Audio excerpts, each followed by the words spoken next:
আজকের এই বিশ্লেষণে। আজ আমরা একেবারে বৈশ্বিক ভূ রাজনীতির সর্বোচ্চ পর্যায় থেকে শুরু করে আমাদের প্রতিদিনের জীবনের একদম সাধারণ কিন্তু অত্যন্ত গুরুত্বপূর্ণ কিছু ঘটনাকে ডিকোড করব।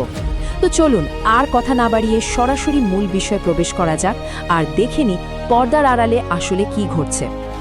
আজ আমাদের আলোচনার পরিধিটা বেশ বড়। আমরা প্রথমে কথা বলবো পরাশক্তিগুলোর সামরিক চাল নিয়ে, তারপর আসব আমাদের নির্বাচন ব্যবস্থার অন্দরমহলে, এরপর থাকছে আঞ্চলিক রাজনীতির একটি বিতর্ক এবং সবশেষে অত্যন্ত জরুরি একটি সতর্ক বার্তা। ঠিক আছে, শুরু করা যাক একেবারে গ্লোবাল স্কেল থেকে। যুক্তরাষ্ট্র এবং ইরানের মধ্যে যে উত্তেজনা দিন দিন বাড়ছে, সেখানে মার্কিন সামরিক বাহিনীর হাতে এই মুহূর্তে ঠিক কী বিকল্প রয়েছে। বেশ কিছু রিপোর্ট বলছে সামরিক বাহিনী প্রেসিডেন্টকে মূলত 3টি পরিষ্কার বিকল্প দিয়েছে। প্রথমটা হলো খুব দ্রুত এবং অত্যন্ত সুনির্দিষ্ট কিছু লক্ষ্যবস্তুতে স্ট্রাইক করা। দ্বিতীয়টা তেলের সাপ্লাই ঠিক রাখতে হরমুজ প্রণালীর নিয়ন্ত্রণ পুরোপুরি নিজেদের হাতে নেয়া। আর তৃতীয়টা বেশ সাহসী পদক্ষেপ, বিষয় বাহিনী পাঠিয়ে ইরানের ইউরেনিয়াম মজুদ একেবারে সরাসরি দখল করে নেয়া। এবার এই সংখ্যাটার দিকে একটু নজর দিন। 1,15,000। সংখ্যাটা কিন্তু সাধারণ কিছু নয়। এটা হলো গত ফেব্রুয়ারির শেষ দিক থেকে মিত্র দেশগুলোকে সরবরাহ করা মার্কিন সামরিক সরঞ্জামের পরিমাণ, আর এর একক হলো টন।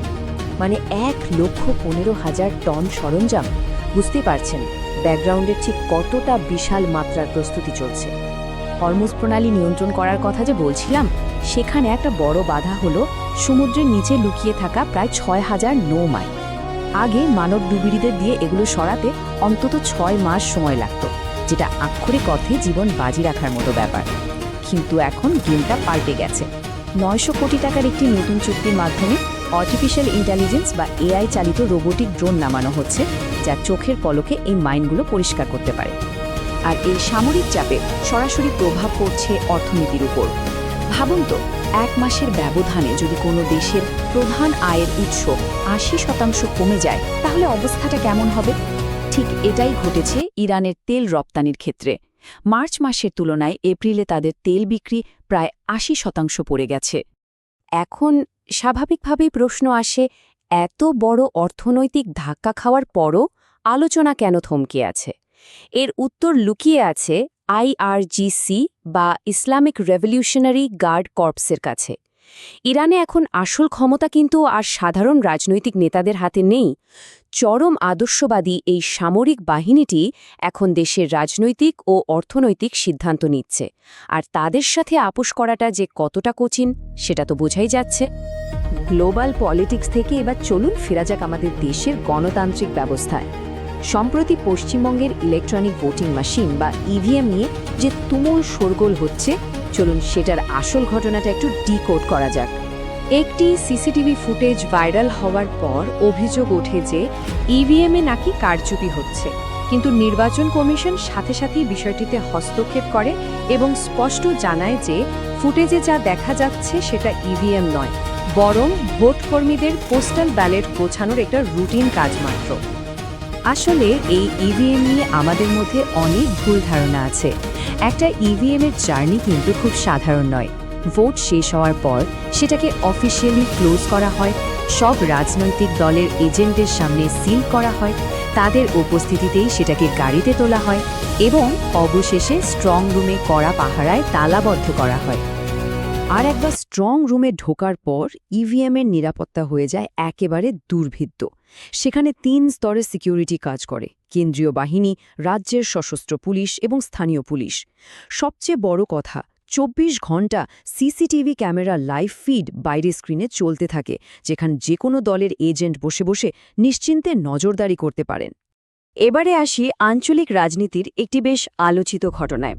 সম্প্রতি পাঞ্জাবের বিধানসভায় রাজনৈতিক শিষ্টাচার এবং জবাবদিহিতা নিয়ে বেশ বড়সড় একটা বিতর্কের জন্ম হয়েছে।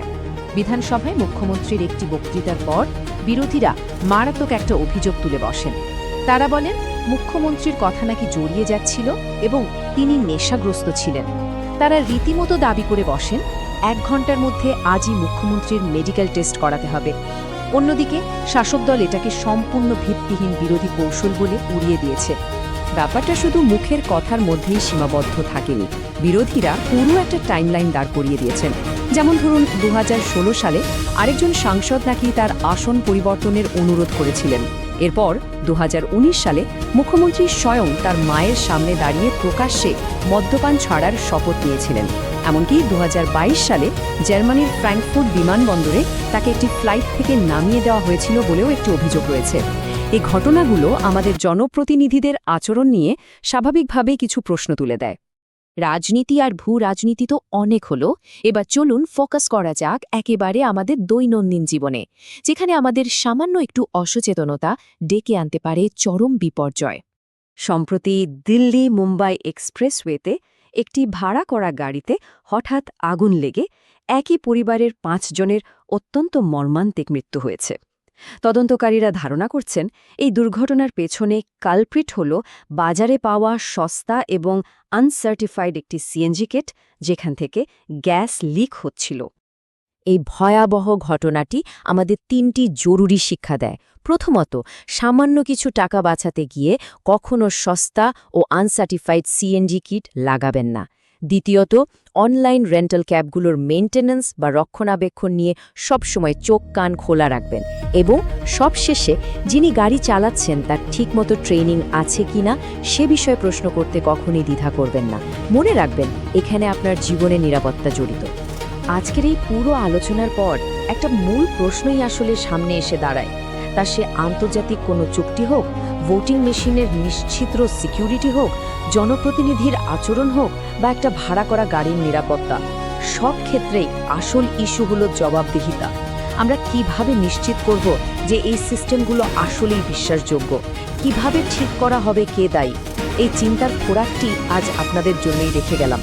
ভাবতে থাকুন আর আমাদের চারপাশের ঘটনাগুলো নিয়ে প্রশ্ন করা চালিয়ে যান।